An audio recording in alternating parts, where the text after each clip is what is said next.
What's up, everyone? Are you ready for my 4K review of Django? I don't know what that was. Let's get to the review.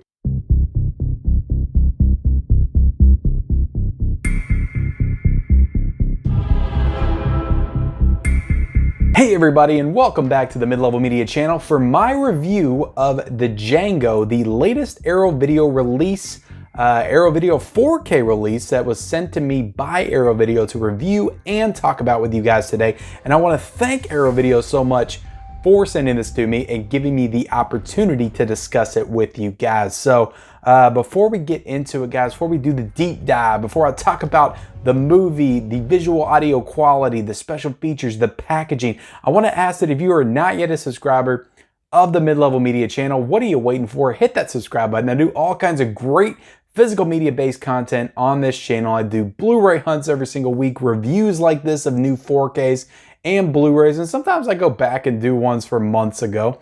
I also do physical media updates every single Monday, haul videos, just all kinds of great physical media based content on this channel. So if you like Blu-rays, if you like 4Ks, give me a shot and hit that subscribe button. And also be sure to hit that like button. Every single like will help this video out and help this channel grow, and I would greatly appreciate it. And also comment down below your thoughts on this movie. Have you seen it? Did you buy this Arrow release? Let me know in that comment section below. I will be leaving links though for purchase down below in the description if you guys do decide to purchase this based on my recommendation here today. So all right, guys, let's get into the Django. And I want to quickly point out, this is the Django 1966, not the Quentin Tarantino movie from 2012.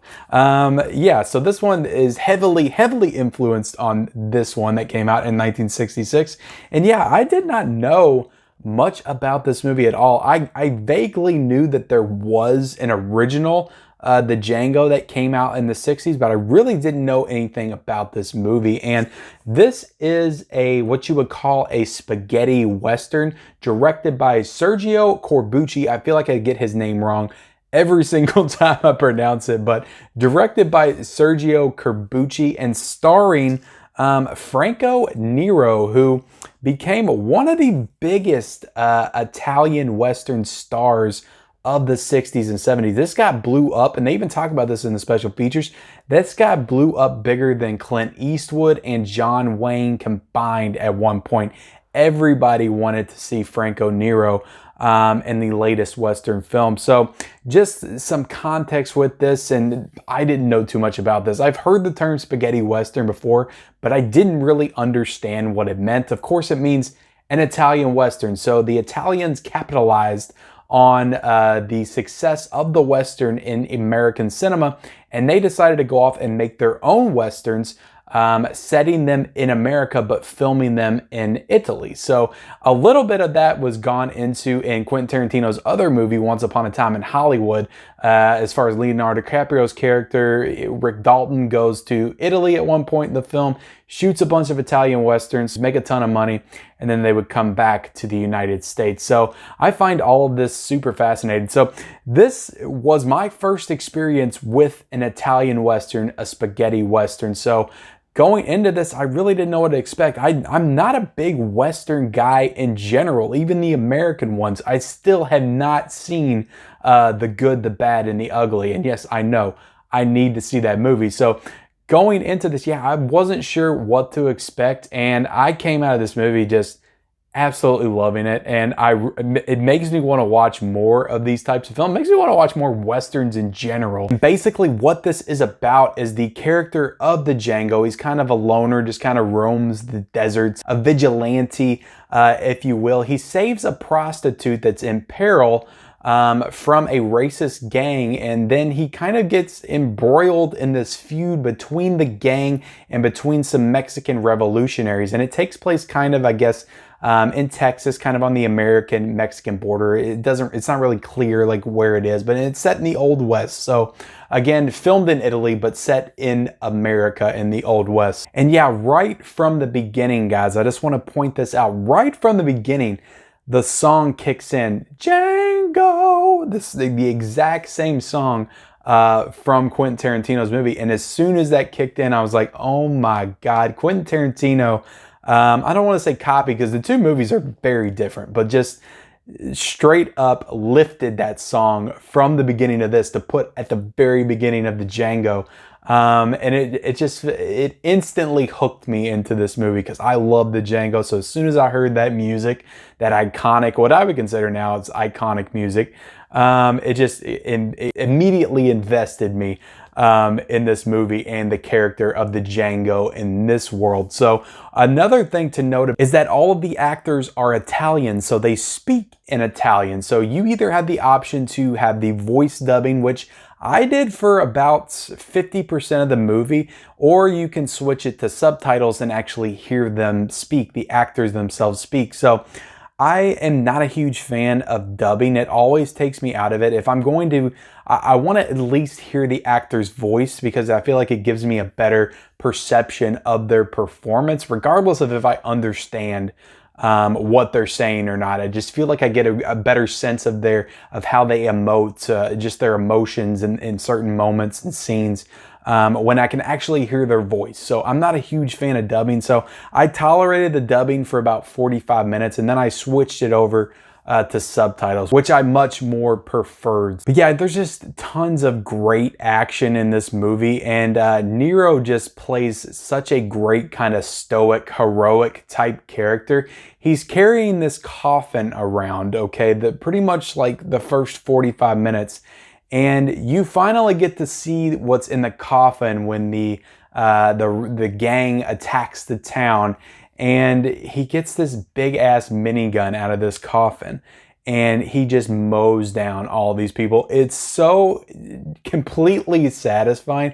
I loved every single minute of it. And that's not the only time he uses the minigun in the movie. I'm not trying to spoil anything. I know I've gotten in trouble like talking about these older movies and spoiling too much. So I'm not going to go too great of detail, but the minigun stuff is just so freaking awesome. And like, unlike anything I've seen in any other movie, especially like back then, it reminded me more of like stuff in Call of Duty or something when you would get on the back of like a minigun truck and just start mowing enemies down. So it was just such an awesome scene. I absolutely loved it. Now he's facing the gang. He's facing the Mexicans later on as well. Like he gets involved in them and they kind of have conflict too. So he's kind of caught in the middle of all this stuff, and the way that Frank Nero plays it, he's just completely calm, cool, and collected the entire time. A complete badass.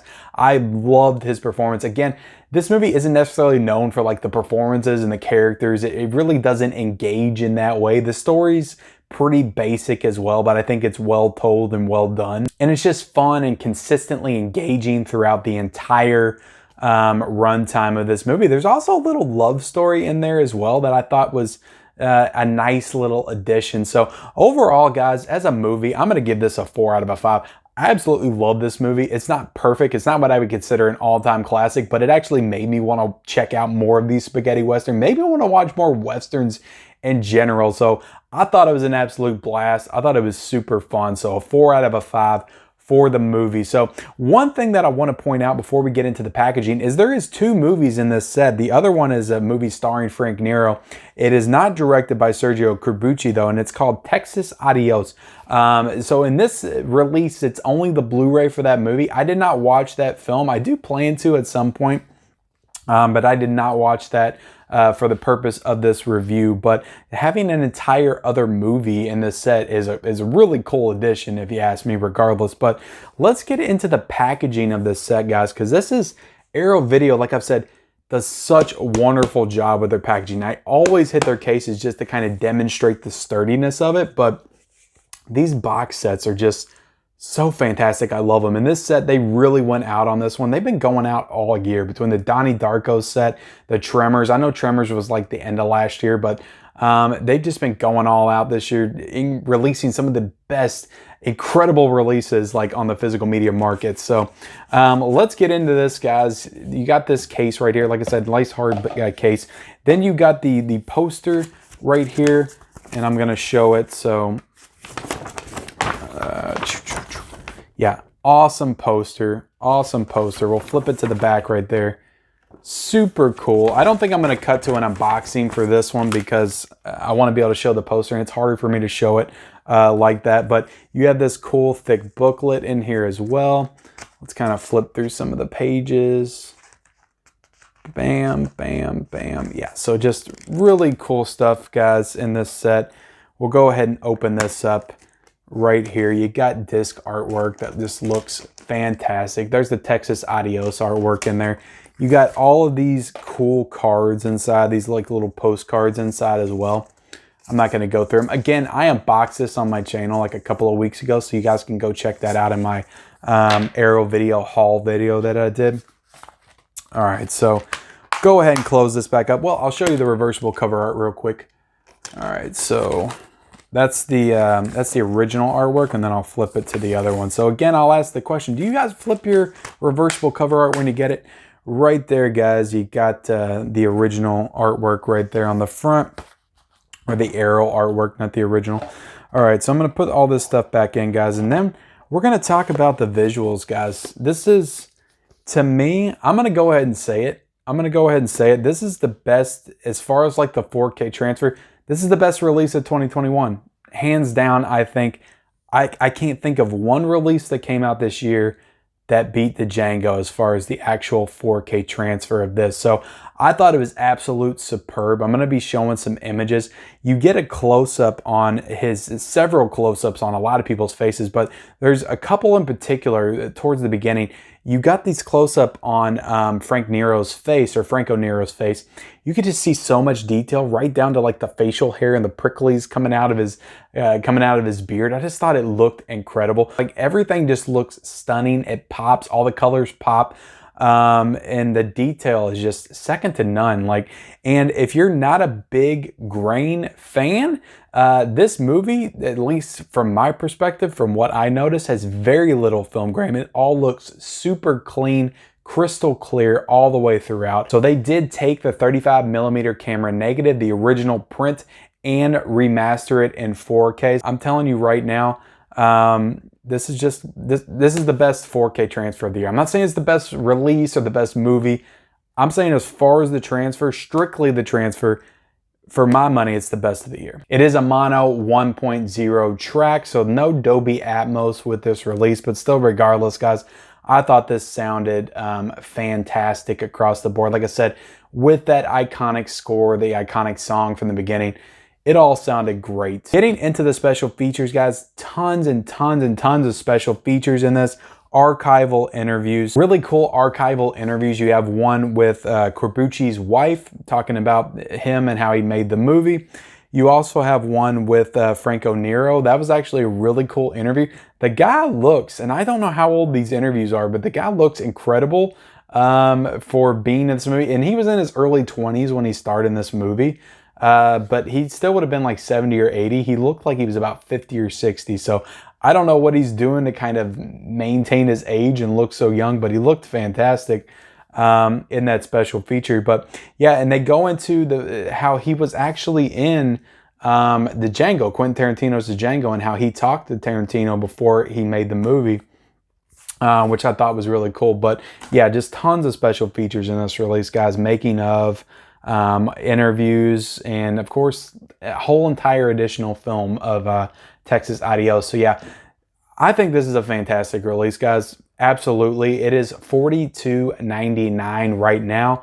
I think it's worth every penny. To be honest, I think it's worth every penny, especially if you like Westerns, if you like these types of movies. I have to recommend that you buy it right now. I think it's an absolute stunning release. I think Arrow Video did a bang-up job on this release, so I absolutely recommend that you buy it right now. But with that, guys, I appreciate you checking out this 4K review. Please like this video, guys. Comment down below your thoughts on the Django. Also, be sure to subscribe to my channel, guys. Turn on all those bell notifications for future videos, and we'll see you next time.